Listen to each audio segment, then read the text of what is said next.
Eat some kettle chips before they arrive.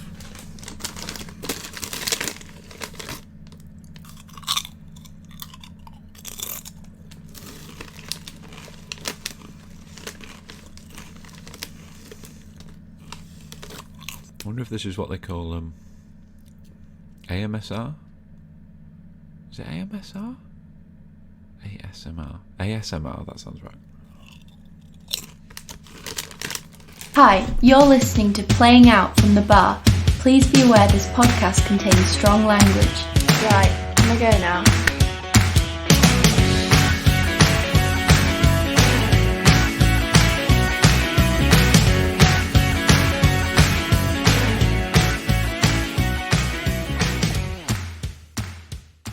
Hello everyone, welcome back to Playing Out from the Bar 2022. It's a new year and finally we're making our belated comeback once again.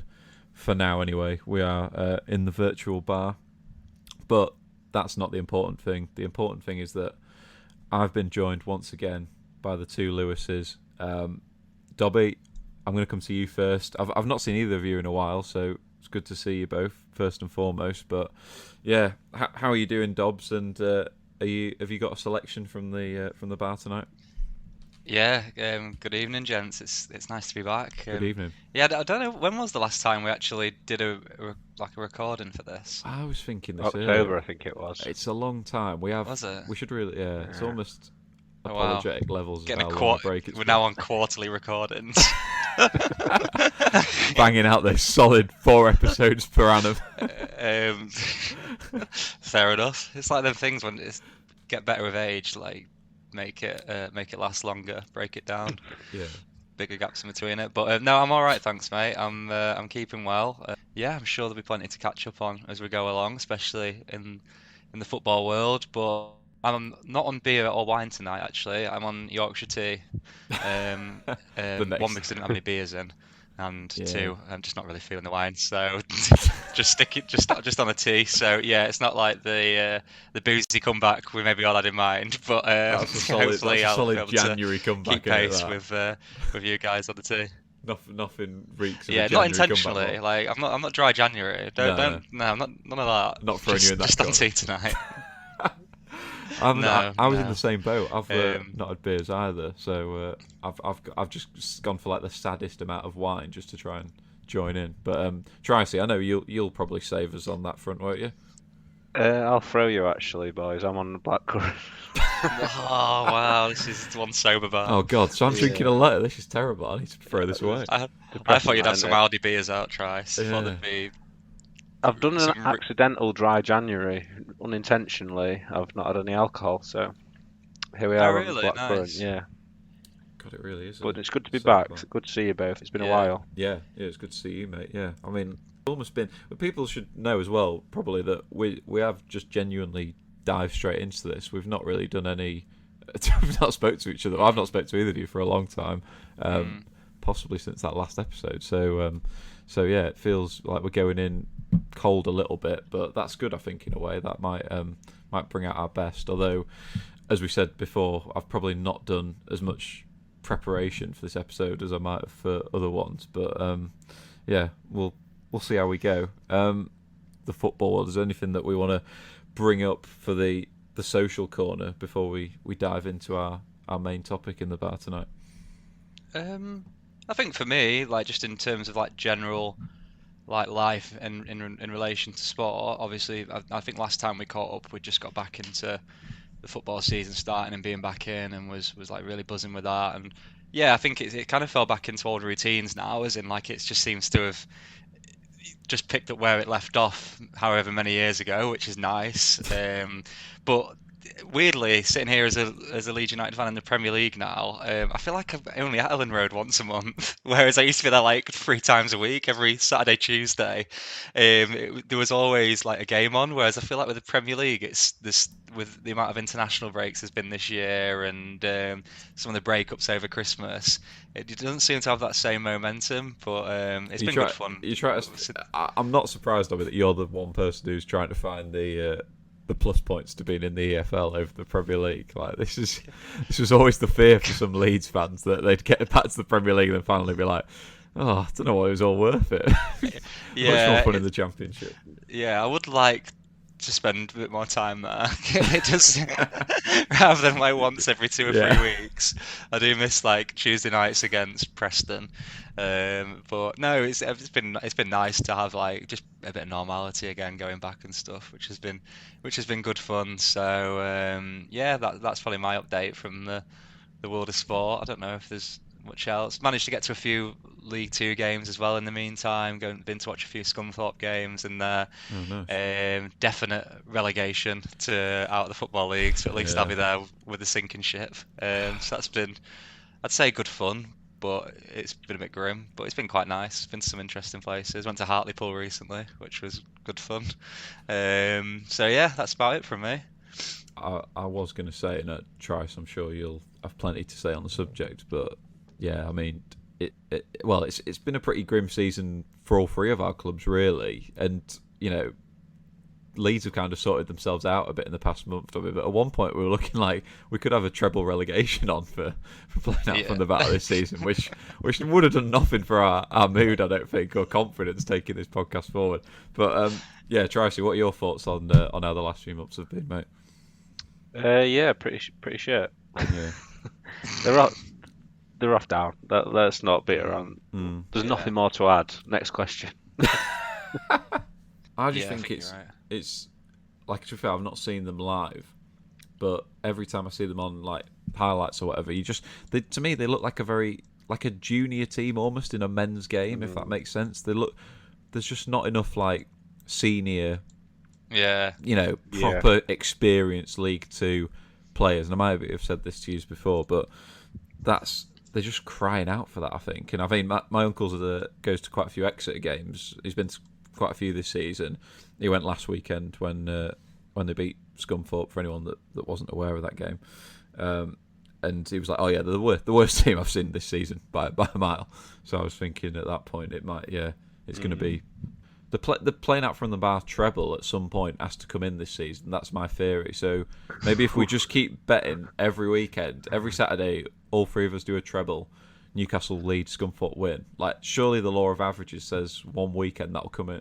You'd get good odds on that. Well, You would, between wouldn't you? Newcastle and Scunthorpe, they've probably got what 50 to 1. Yeah. Scunthorpe have won once in like 40 games, I think. So that's not. A Scunthorpe Newcastle double alone's got to be the best part of 100 to 1. So I'm saying you stick a Leeds win at, like, I don't know, against Everton or something in there, and suddenly you're looking at big payday. That would be a big night out if that came in. I might just start putting that on, but I just cannot see it ever coming in. I'm Not in going the to near future. Right, I'm vowing now to the fans of this podcast. I'm putting it on at least £1 stake from now to the end of the season. Has to be done. Well, this weekend's a write-off, obviously, because it's Leeds Newcastle. Yeah. No, go for the draw this weekend. Go for the draw and a Scunthorpe win. Build it up slowly. Build up the winnings pool. Yeah, good stuff. There was one other thing I was going to mention to you both, which I kind of wanted your advice on. I played a game last Sunday for my amateur team, my Sunday League team, and we were convincingly beaten 4-0. Like, disgraceful performance, awful pitch, and it was. I know you're going to say, Jack, go down in the 50th with a hamstring. This was the thing. I'm joking. I don't know what you're going to say. I thought you was reading my mind for a second there, because I've honestly, I mean, I've never felt so bad during and after an 11-a-side game, and it was the first game I'd had since pre-Christmas. But I was so feeling physically not very well from like about the 15th, 20th minute, and this got me to thinking. What I'm long way of saying it is what I'm coming to is when do you know when is it time to stop playing? Because I don't feel that game was enough to push me over the edge. It's probably the first one where I've been thinking, how am I really enjoying this, and how much longer can I go on? You've got to adapt your game, Jack, for your age. You've got to get your son just up top within like a up top within like a radius of about 10 yards either way and a square. That's where you operate. Shuffling as like a big target man, shuffling between the centre halves. I haven't played an 11-a-side game in a long, long time. I honestly don't I think I'd be a bit for 30 minutes. It would. I think the dynamics of it would really throw me off. Well, that's what I was going to ask you, because I played a bit of 11-a-side with you at university, but then I was thinking, if you've not played since then, you might be able to, or if you've had like had a long break and then played, give me some advice. But no, it's probably best left. I'll struggle on to the end of the season, and then I'll assess where I'm at. Take up a coaching role, Jack. Might be it, that might be the next step. Part-time I can't coach. see anything else. But then I'd hate to be one of those people that's going into the coaching management side just because their legs can no longer do it. Do you know what I mean? Like you're going into it for the wrong reasons then, But Well, yeah, I think you're being a bit harsh on yourself here, Jack. If you was mid-40s and saying this, I'd maybe sympathise with you a little bit. But mid-20s. as a non-smoking mid-20-year-old, That is true. I think it's just boozing. I think like last week I had a solid. I was off work for like 4 days and I had a solid few days boozing. I think that played an impact.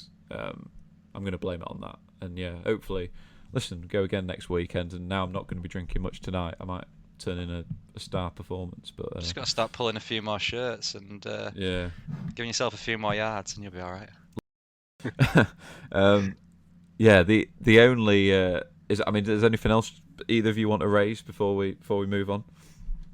Of doing something physical, I have been fairly unphysical.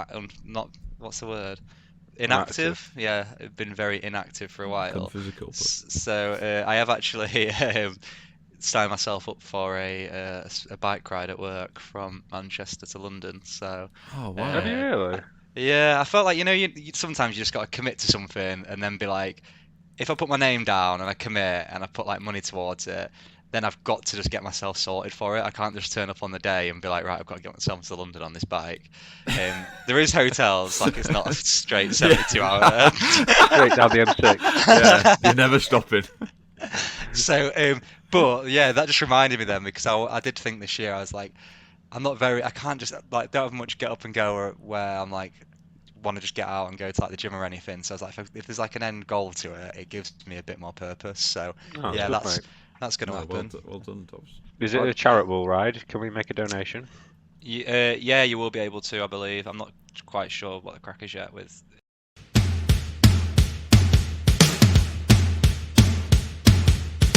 I thought, seeing as though we've had a bit of absence for a while, let's do something on football comebacks. So basically, let me explain this to you. I'm going to read out a career of a footballer or manager according to Wikipedia, and once I've said the last team, you two have got to guess who that player is. Okay. Oh, I like it. That's a great idea. That's a very good idea. Yeah, go on, crack on. Yeah. So you're against each other. Let's have a bit of ruthlessness. Feel free to go in with your noises, Dobby. Your budgie noise if you want to bring that back from season 1. Feel free. Has he still got it in him? We'll find out. So I will specify if it's a player or manager. I'm not going to leave that too open. So this one's a player, right? Marseille, Arsenal, Milan, Arsenal, Crystal Palace, Getafe. Bzz. Go on, Jack. I believe that's Mathieu Flamini. Yes, it is. Yes, 1-0. 1-0. Shout. Palace. This one is a manager. Bournemouth, Gillingham, Bristol City, Portsmouth, Stoke, Plymouth, Stoke, Crystal Palace, West Brom, Middlesbrough, Sheffield Wednesday. I mean, yeah, I think I've got bzz. Go on, Jack. That's Tony Pulis, isn't it? Yeah, absolute landslide. Tony so far. Pulis. Yeah. Oh, of course he went to Sheffield Wednesday and had that like weird. Had that 2 months there, did he? Yeah. But to be fair, his second spell at Stoke, and we'll get onto this, I guess, but that's got to be up there as one of the best comebacks. If you think about it. That was pure football. We'll talk about that Stoke team in more detail at some point. Yeah. That was incredible. Definitely. Okay, third one. There's 7 of these, by the way, so you're still in with a chance, Dobby. Okay. Kolubara, Koche, Chelsea, Vitesse Arnhem, Benfica, Chelsea, Manchester United. Fuck. What's the first one? The first club again, Trice? Kalubara, who play in Slovakia, I believe. And read the others out. Sorry. This is a spelling of this one, so I'm going to call it Koche. Chelsea, Vitasana, Benfica, Chelsea, Manchester United. Oh, I've got it. Go on, Jack. Oh, I think I've got it. But Not a clue. Are you sure, Dobby? Oh, okay, right. Bzz. No. Go on, Jack. Nemanja Dominate. Matic. Yes. No 3-0. way. Yeah. Yeah. I did think them shunting him out to Matic, Vitesse. but of course it's Matic. But that first one really threw me off. Yeah, where was The that other- first one? Sorry, Slovakia. Is he even from? Where is he from? No, he's from Serbia, but he played for a I don't know which way round it okay. is. The first Yeah, two, yeah. one Slovakian, one Right. Serbian. I thought you said God, Africa. that's interesting. That Trice, though. That's a bit of. I'm sure not many listeners on So, that. sorry, Dobby. I'm Yeah, sh- pretty. I'm sure you said African. Well, I definitely didn't, but I think Dobby's It's fine, you mind can read that accuse as me of that. that's an African sounding team. I went through Juan Mata and Nemanja Matic and ruled them out. mate. So, anyway, is what it is. Carry on, right, Travis. fourth one. Try to get you on the board here, Dobby. West Ham, Bournemouth, Tottenham Hotspur, Portsmouth, Tottenham Hotspur, Toronto FC, Tottenham Hotspur, Sunderland, Bournemouth, Rangers. It's coming Go out on, as Dobby. well. Yes. Did you get me? Defoe. Jermaine I Defoe. did. Yes. Yeah. 3-1. So, Sheffield United, Rushden and Diamonds, Scunthorpe United, Sheffield United, Doncaster Rovers, Southampton. Christ, I'm whistling. Is there a lag on my whistle? Go on, Dobby. I can hear you. I was trying to get to the end, but Yeah. you're cutting in. Don't interrupt Okay, the question, go. Master. I'm on a comeback. I need to accumulate some points here. Got momentum. Billy Sharp. Yeah, okay, 3-2, yeah. God, I will that, say that now, pause. That pause Jack, was I a think nervy you moment can- there. Can I cut Jack, in you at like didn't a pay- Yeah, How okay. about I just thought that was a nervy Well- moment there where Dobby said Billy Sharp and then there was a pause on the line. I was thinking Trice was doing it to get the suspense. All right, you can. I'll tell you what. I'll change the rules slightly. You can buzz in once you've heard the same team twice. How about that? Oh, okay. Okay. I like it. Yeah, carry Yeah. on, mate. This is good. That makes Gonna sense. get my mic near my mouth. So this player, Liverpool, Leeds, Manchester City, Liverpool, Cardiff, Blackburn, North Queensland Fury, Perth Christ, I Glory. whistled. It's Dobby. Robbie Fowler. Yeah, I'm saying yeah. I said yes. Robbie Fowler. Yes. Okay, cool. That's fine. I shall then. try to stop immediately if you do it. Right, this last one. Is it, Decider Trice? is a Is man. it? Yeah, it's a Yeah, decider 3-3. manager. Oh, God. Right. Okay. Oldham Athletic, Chesterfield, Plymouth Argyle, Newport County, Oldham Athletic, Notts County, Oldham Athletic, Fleetwood Town, Carlisle United, Chesterfield, Waterford, Wigan Athletic, and Swindon Town. Oh God, that's tough. No, I don't know. Swindon. It's a manager. This put that if I didn't say. And what Swindon Town's the most recent one? Yeah. So it's not. No, it's not thingy. Is that including some of his playing clubs at the start, Trice? No, so I can It give was all you. managerial, was it? Yeah, that was all managerial. Yeah. I don't. I'll be honest. I don't know. This just stumped me, and I bet there's some listeners who will get this. I'm a bit annoyed at myself. I don't. Just even repeat them again, have a clue. Trice. Okay. Oldham Athletic, Chesterfield, Plymouth Argyle, Newport County, Oldham Athletic, Notts County, Oldham Athletic, Fleetwood Town, Carlisle United, Chesterfield, Waterford, Wigan Athletic, and Swindon Town. God. Do we have years on when So, that last okay, one so was? Swindon Town, 2020 to 2021, and then for perspective, first spell at Oldham as a proper manager, 2006.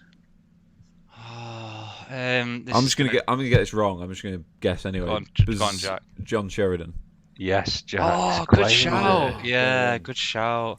I Three thought that was spells at wrong. Oldham. To be fair, yeah, that was tricky though. Like, if someone got that straight away, I'd be impressed. 3 spells at Oldham, yeah, 2 at good work Chesterfield. there. God. Yeah, I What a guess all career. the fans will get it, but yeah, that's great.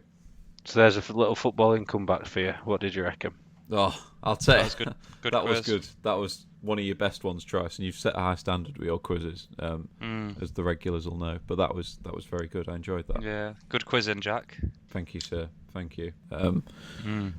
Yeah, try to think of an example of a game now where someone's gone 3-3 and then still lost.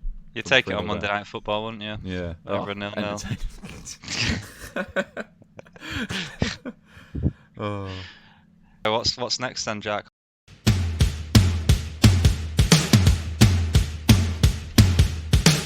Right, so after that, I mean, superb quiz put together by Trice there. We'll talk a little bit more about some of the best comebacks, the best returns to clubs that I can remember, or that you boys can remember as well. And, I mean, Tricey, do you want to kick off first with one that means a lot to you? Yeah, I will do, mate. Off the top of my head, there wasn't many I could actually think of. I mean, some people may go Thierry Henry, or some people may go Ronaldo at Man United, but for me, I've got to go Paul Hayes at Scunthorpe. Said in the same Because maybe sentence together all the it's an time. off spell. He's had that many. Yeah, get that quoted. So yeah, it was our League Two promotion push in 2013-14, I think, and Paul Hayes had just come back in the January and actually went to the game Mansfield away, and it was like he was literally like 37 at the time, I think. And yeah, Scunthorpe won 2-0 and Paul Hayes scored twice, including a 35-yard screamer, which is it's probably the last time I'd seen Scunthorpe win away from home, which is quite depressing. One of my only few as well, so yeah, that's a fond footballing comeback for me, definitely. How old did you say he was at the time? I think it must have been mid-30s, 35, 36, I reckon. That's It's when we had a impressive. really good team in League Two and was making a proper go of it. I mean, Now mainly the shit times. like, even to fair play to, not only to have the sort of commitment to still be going, I was thinking like your mid to late 30s, but also not even needing to go somewhere new, just like, yep, I'm going to return, I'm going to go back, like, but still having that hunger to play on. Fair play to him. Yeah, we'll have to Yeah. share that goal because it was one of my favourite goals, one of the best goals I've seen, and if Ronaldo or Henry did score that, then we'll be hearing about it for the rest of the time, so shout out Paul Hayes Yeah. against Mansfield. That is a good one. He definitely had like 3 stints though, minimum, I feel, Trice. I'm I'm feeling I'm just just two, to look was at it? this now. Really? Wow. It said he had 3 spells according to his career page. 2002 to 05, 07 to 10, and then like Trice says, that last spell, which was 4 goals in 16 games in that last spell. Trice, I mean, that's not a bad ratio. 2 of them came in one game though, so it's okay. 2 in 15. 2 in 15, but 1 in 4. Yeah. I definitely feel at 2 like in 1. at the League 2, League 1 level, there'll be quite a lot of players who've got to move to like Championship or Premier League or whatever, and then just didn't settle, and then ended up back where they were, and just that is true. fit straight back in. I can't think of any names at the top of my head, but there's definitely been a few of them where they've got the move, and it's just not worked for whatever reason, but then they've gone back to where they was. I feel like Millwall are one of them kind of clubs where someone will move on and then just not fit somewhere, and then they'll find themselves back at Millwall, and it's like, oh yeah, I'm pretty comfortable here. Actually, aren't I? You know what you're gonna get at Millwall. Yeah, I can't think of any off the top of my head, and it'll be typical after this. Like, I'll be sat there later tonight, and I'll Well, think Billy of like Sharp 3 or was 4. an example of that. Exactly, in that yeah, quiz we just had. He was like that, wasn't he, at the start of his career? Scored a lot of goals in the Football League. And now on the verge of the Championship record.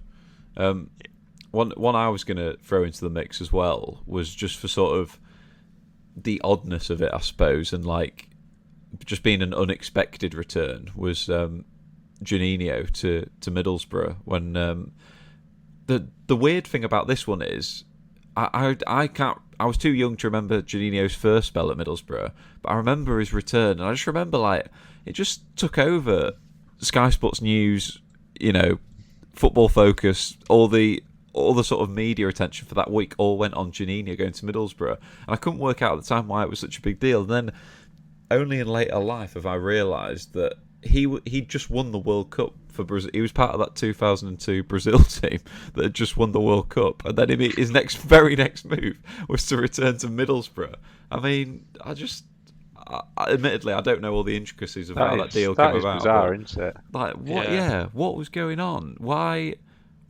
Just why? And he was at Atletico Madrid as well, so it wasn't like he was a sort of, I don't know. I don't want to criticise. I think Middlesbrough is a great club, but are they the similar size to Atletico Madrid? Possibly not. So was that the start of their? Did he come back and just like ignite their UEFA Cup run for the next few years? Is that period? Well, I think he's part of that assembly of the squad, the early 2000s. Yeah. I think he was a bit I think he was maybe like just pre that, wasn't he? He won. He was part of the League Cup winning squad. Yeah. Which is obviously their best day in their history, isn't it, for the Borough? So was Ray Parlour there then? Converdi had his stint in Middlesbrough. Ray Parlour and Jimmy Floyd. They were a bit. That was a bit weird when they started signing all them. But I think Jimmy Floyd did all right for him. But they just they turned up on the first day of the season against Newcastle, and I was thinking, why have they got Ray Parlour and Floyd Hasselbank? Very unusual times. Yeah. Yeah, you could have good fun just going on Wikipedia and looking at like Middlesbrough teams from the early 2000s. There's so many names that crop up, and you'll just be like, "Oh yeah," I completely forgot about it. I swear this was going to be a potential episode for us at one stage, was just reviewing that UEFA Cup 2006. Would it have been 2006 team that got all the way to the final? Just had so many names in there, but like it must have been the deepest squad ever. Not in terms of like amazing players necessarily in the starting 11, but just there's so many options. Like you can name about 6 strikers from that squad. I'm just looking at some of them now. Remember Malcolm Christie? I can't believe he got it, because he was big at Derby, wasn't he? Got his move to Borough, and then they thought he was going to be like top dog. Yeah. They had Viduka and Hasselbank in 2004, Zenden, Mendieta, George Boateng. Joseph Desire Job was there as well. Oh, Joseph, what a player. What a player. Is Massimo Macaroni, or was he a bit early? I think he was a little bit earlier, I think. I think he's gone by this point. We've got Nemeth still there knocking about then. I quite liked Macaroni, Juninho. You can see how that Joseph Desire Job. They had a lot of technical players in there. That is a decent team by anyone's standards, I think. Yeah. Oh yeah. You could really just get lost in a bit of a hole of looking at Middlesbrough squads from the early 2000s, I think. Then it just dies a bit of a death when you get to like 2012 or something. I don't know how long it went on for. Because even in 2009, I think they were signing some very random players when they were in the Championship. It all went down. Lita went there and all went downhill when they signed Alfonso Alves. Yeah, that was the beginning of the end, wasn't it? That was when. Remember they had that big banner at the back of the stand, and it was like, that's not going to work, sadly. What was the banner doing? What it was like? Praise it, like happy to see him, or like get out of our welcome, club? like no, like this big new striker was signed, and he's going to be amazing. They got this. I think I'm just remembering it from like Match of the Day, and then it was just a bit of a flop, wasn't it? I can't remember if he was or not. He was, yeah. I feel like it was the beginning of the end when they signed him. Yeah, definitely. Yeah, there it is. Borough Goal Machine. If you Google it, Alfonso Alves banner. There it is. And that's essentially the downfall of Middlesbrough is all in relation to that banner. In one photo. That's another good topic for another week. Can we get downfalls of clubs, or like the best? Yeah. Pinpoint when things started to fall down and just take it in one photo. That's a good idea. Yeah, I think you've picked one out before, Jack. I can't remember what it was. There was like a random thing where you said as soon as that got introduced, like that was like the beginning of the end. I can't remember what it was. But yeah, anyway, we've gone off topic a little bit there. A rabbit hole of Middlesbrough there. But that just shows you Middlesbrough fans, you've got an interesting team there. You've got some interesting history. And you've got a banner to blame for the last 10 years. On top of it. But yeah, anyway, comebacks. I'm pretty sure there'll be some really good lower league ones, if I'm honest, that we're definitely overlooking and doing a bit of an injustice to. So there'll be definitely some Premier League strikers who have had 3 or 4 stints.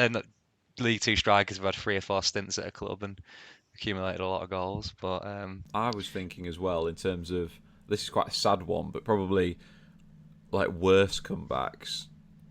I'd have to say, not that it was particularly he was the sole reason for it, but I think Kevin Keegan's second spell as Newcastle manager has to go down as one of the most disastrous comebacks. You know, someone who's like built a club up and took them from the foot of the Championship to nearly winning the Premier League in his first spell, and then his second spell was like a unhappy 10 months or so in 2008 with the team like in mid-table, sort of fighting relegation when he arrived, pulling them up to mid-table and then leaving early the following season. I mean, it was a return that I kind of knew from the get-go wasn't going to work. But that's the thing about comebacks. Sometimes you just get caught up in the hype.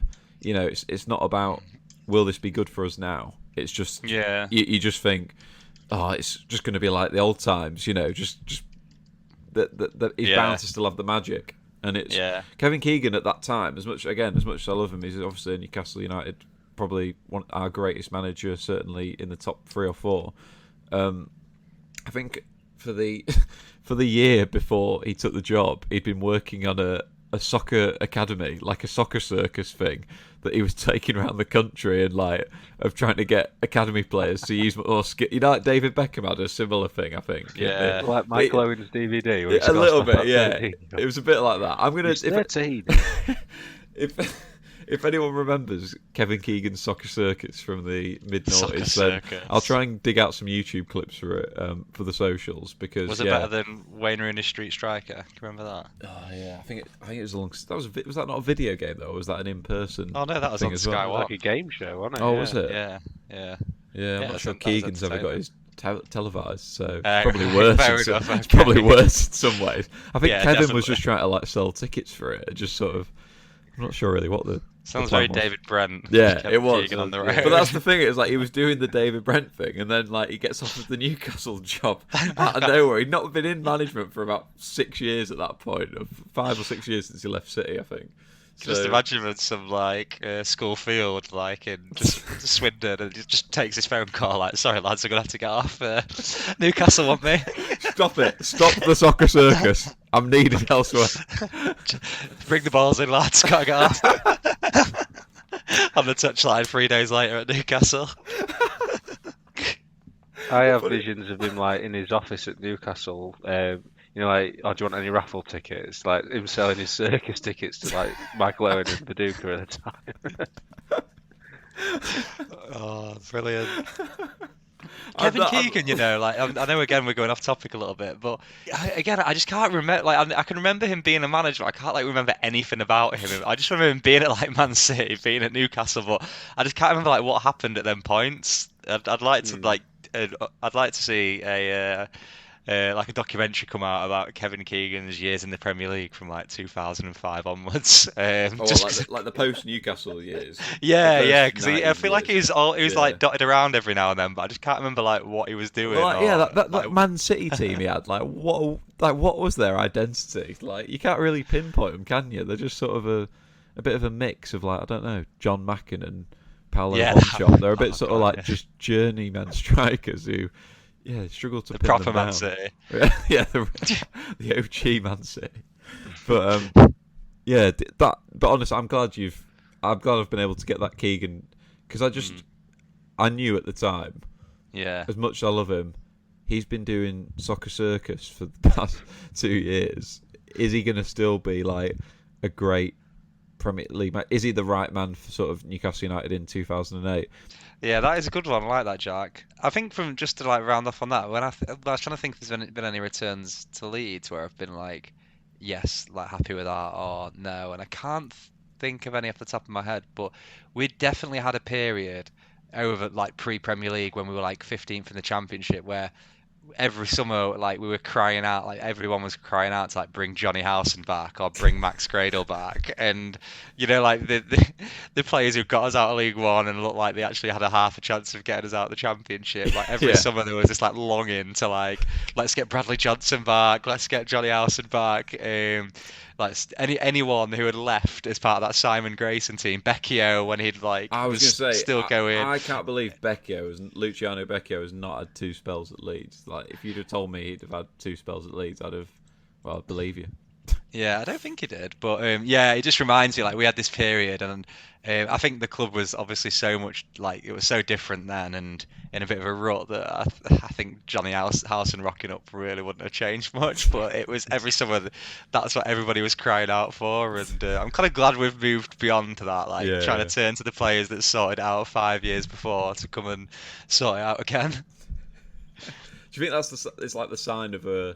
That's like a sign, when your club's not going in the right direction. When you're struggling for what do we do next? Oh, let's just bring back. It's a bit like Everton at the moment getting linked with Roberto Martinez. Like, just why they at the end of his spell, it was like really toxic there. But I think when you get to a point where you just don't know what else to do as a club, you just think, oh, bring some names in from the past, bring some of the old boys back. It's like a Sunday League mentality. It's like what a Sunday League team do that would be struggling. They'd just be like, oh, give so-and-so a ring. He might still fancy a game. You can't look beyond anybody who you've not had before. There's a world of footballers out there, and it just revolves around these like 50 names. It's like just Neil Warnock in general, isn't it? That's basically his career. Chooses from just a pool of 50 players, depending on where he goes.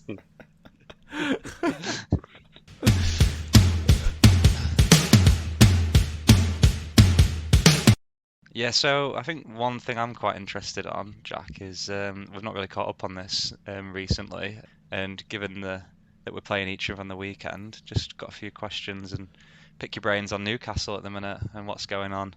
I know when we last talked, I think it was around just maybe the takeover was either happening or just happened. I can't really remember. I think it just happened, yeah. Yeah, and obviously like we're now in the interesting period of January, which I think everyone was like quite interesting to see what would happen there. And yeah, what are your thoughts on it so far? Well, I guess what's your thoughts on your position at the minute in the table and how that's like evolved under Eddie Howe, not evolved under Eddie Howe, and stagnated under Eddie Howe. And just picked up where Bruce left off. And then like, how do you think kind of January's gone? Yeah, well, I, to be fair, I actually quickly said off air to Tricey before we came on. I think, unfortunately, I forgot we were playing you so soon. It's only in a couple of days, isn't it? And that is. I'd like to think of that as that's a decider, but unfortunately, I think it's already been decided.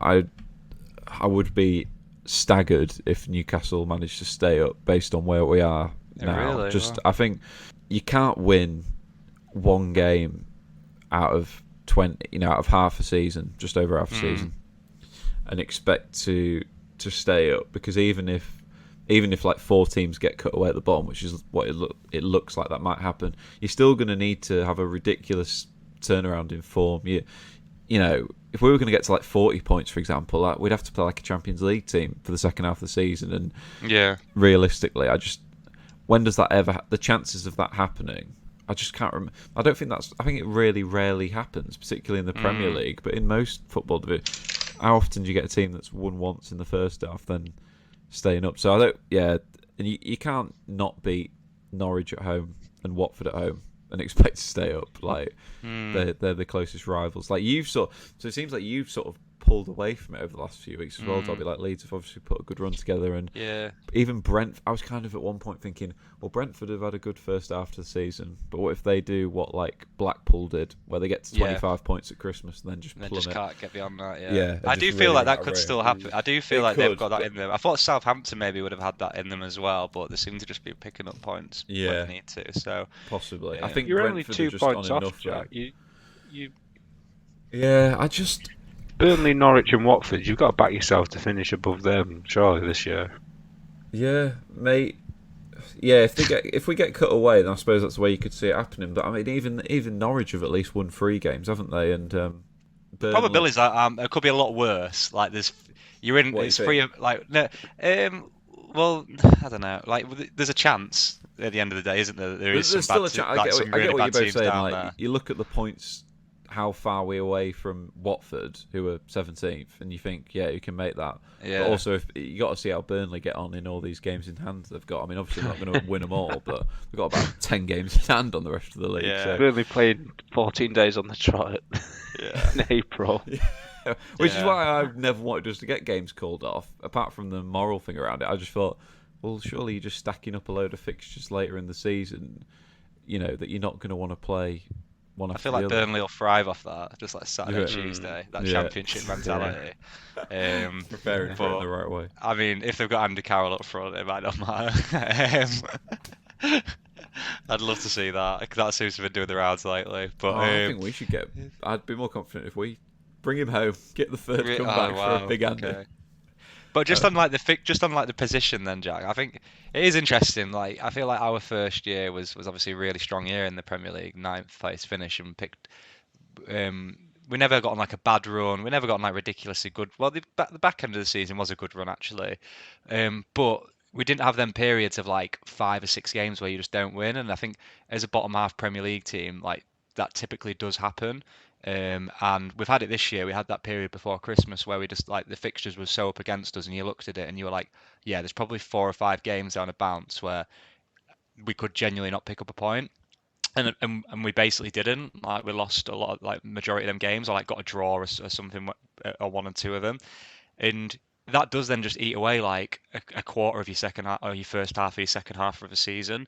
So it's like you do think there's still 17, 18 games to play, brilliant, like what 6, 7 wins, you never know. But then when you can almost like write some of those periods off and think there's going to be 5 games there where we're probably not going to get a win because that is just the nature of the Premier League for a bottom half team. That's exactly it. It does take away such a chunk, and then you're like going, okay, well we need them 6 wins, 7 wins, but we've got to take them from these 12 fixtures, and then you're thinking, well, that means we've got to win every other game basically, and when you start to think about it a bit more like logically, it does get a bit scary, doesn't it? I get like I can completely understand that. So and also I've seen our team, and it isn't very good, particularly without Callum Wilson. Like it's not. We're not there by bad luck. Do you know what I mean? It's a really poor team. The defence is just it's probably the worst defence I've ever seen in the history of Newcastle, and even for Newcastle, that's saying. Get Colaccini back. Could probably do a better job than the majority of them now. But so yeah, I mean, obviously, like January was sort of seen as some saving grace, but I think as we've talked about, not necessarily on the podcast, but just chatting together, I think.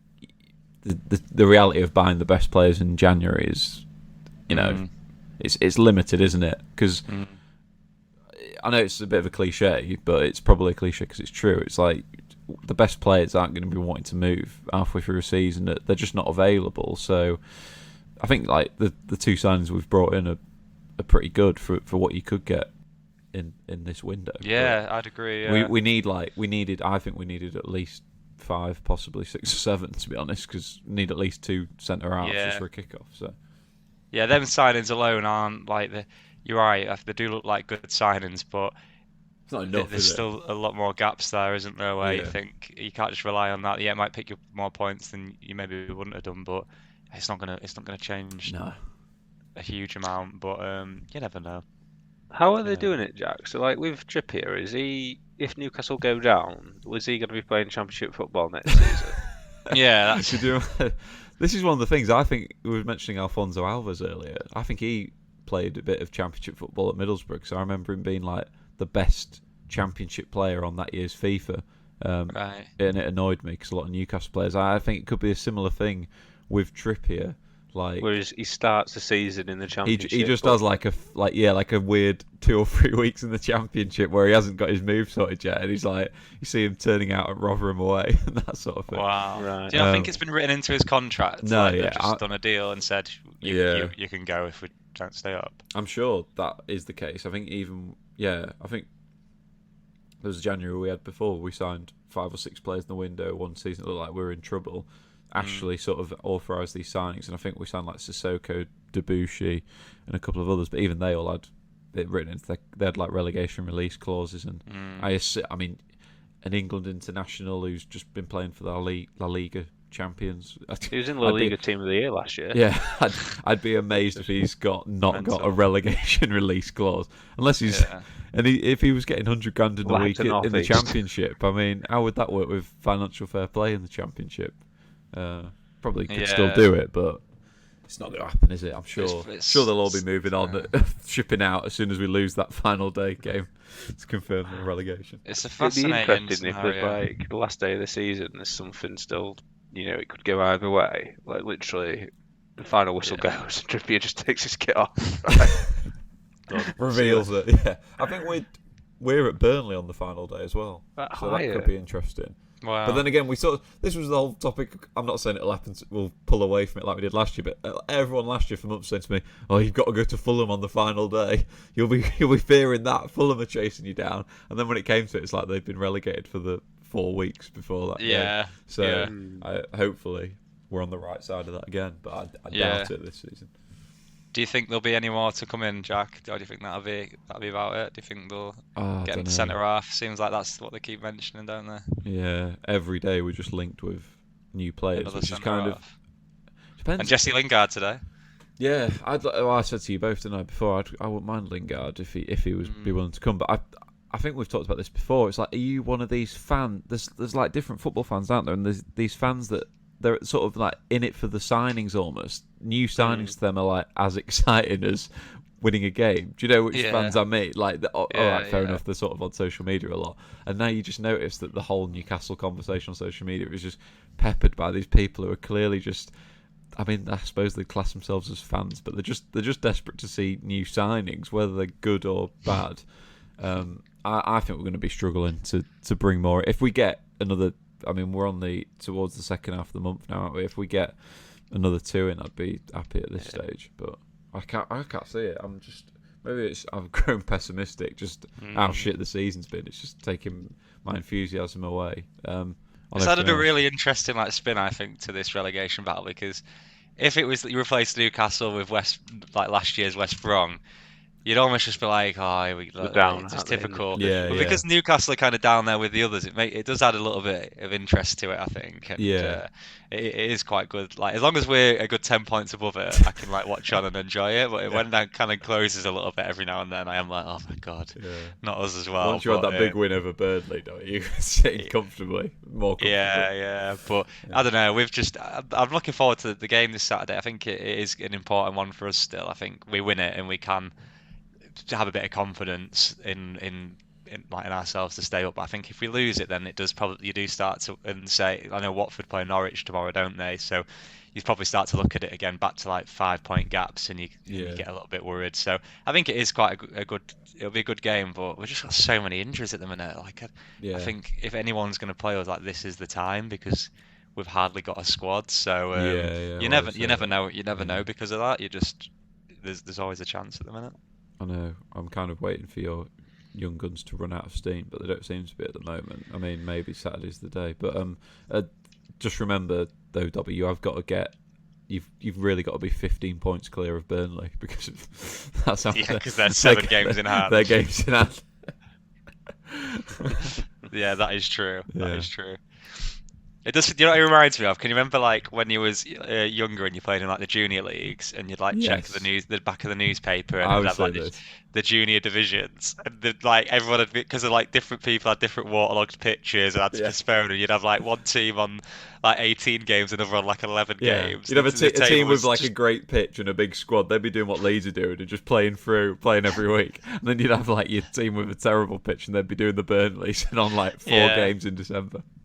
I remember one season when I was trying to weigh up what if you're going to win the league or not, and trying to take into account how many games other teams had played, and trying to do the maths they might have only played 2/3 of the fixtures, and thinking, and you're 10 points clear, but they still had 4 games in hand, and you're but have they got it in them to win 4? Yeah, but this was my point when everyone was kicking off about. I mean, I thought Burnley not just Burnley. I thought a lot of the postponements have been really dodgy, including the ones that Newcastle were involved in. But then I also thought, well, everyone's going on about it affects the integrity of the league. It's fuck, hang on a minute, come down to amateur football, like you said, junior football. Then you'll see that's a proper league table where no one's on the same amount of games by this stage in the season. Yeah, you don't even get updated league tables that often. You just got to rely on it being in the paper once every every 3 or 4 weeks. The journalist in the paper that week's really on it. Yeah, no one knows. There was a website for the Jack Carson League, and it just never was updated. It was every 3 months, I think. There'd be a technical error in March, and everyone would go back to 0 games, 0 points. So you just genuinely had no idea where you was in the league. You just had to just hope you were doing all right. That's how the Premier League should be. You should just get a random update every now and then. Right, just before we go then from our return to the virtual bar, for now anyway, we didn't do the social corner at the start, so I'll just quickly get this in at the end of the episode. This is probably, I know we've had a long absence, but this is probably my favourite video I've seen on social media in the intervening period where we've gone without an episode. If anyone's not seen this yet, I think Tricey, you found this for us.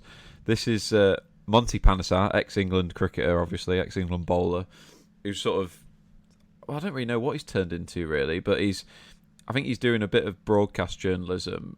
This is a vlog he's taken at the recent Manchester United game, which I'll play for you now. And boys, I'll just see what you two think of this. Welcome to Monty's channel, and we are here watching Man United game. What do you think? Aston Villa or Man United? Man United.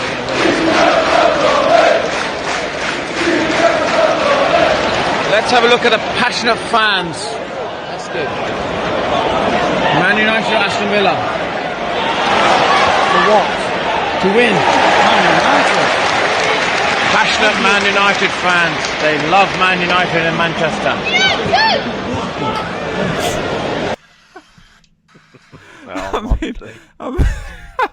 Where do we even start to unpick that, boys? I just think, this is not a slight on Monty Panesar, but I just don't know what's going through his head when for the purposes of those who haven't seen it, we'll put it on the social channel. But he is putting his camera pretty closely to the faces of those sat around him at a packed Old Trafford, and I'm just not sure what reaction he's hoping to elicit from those clearly slightly annoyed Manchester United fans. Well, the one thing I took from it, Jack, I think it's obvious when you see it on the video. He comes across like he's unaware that he's in a home end. You know what I mean? He believes he's at the cricket where fans are mixing freely. Thinks there's a chance the bloke next to him might be a Villa fan, and I think he thinks the Villa fans behind the goal making all the noise are part of the Man United fans. Do you know what I mean? And I think it's sort of lost on him a little bit, and just like the old bloke who was so bewildered. Yeah, Man United. Oh well, obviously Man United. I want to win. It's the annoyance in his face as well, isn't it? Yeah, which you need to, that's where it loses it as an audio. You need to watch it to see.